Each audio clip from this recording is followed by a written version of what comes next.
შუახევში საკრებულოს ხდომათა დარბაზი უკვე მეორე დღეაც არიელია. გუშინ შეწყვეტილი ახალი მოწვევის საკრებულოს პირველი ხდომა როდის განახლდება კვლავ უცნობია.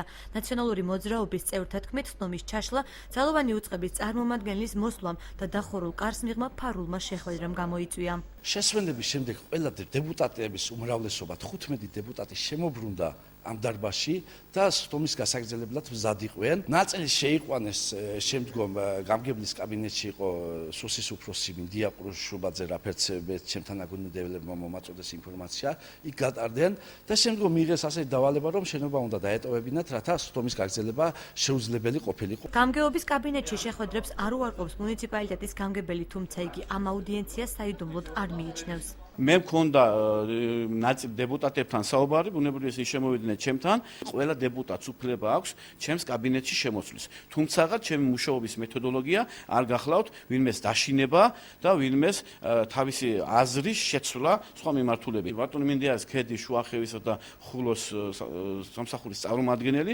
მას უფლება აქვს ნებისმიერ დროს მობრძანდეს და ჩვენ ერთობლივად განვიხილოთ მიმდინარე საკითხები. როგორც ჩვენთვის გახდა ცნობილი მომდევნო საკრებულოს ხდომაზე, საკრებულოს თავმჯდომარეობის კანდიდატი კვლავ ნოდარ ქარცივაძე იქნება. ის ჩვენთან საუბარში აცხადებს, რომ უკვე მოხდა დეპუტატებთან შეხვედრა და დარწმუნებულია, რომ მომდევნო ხდომაზე მას ყველა თანაპარტიელი მხარს დაუჭერს.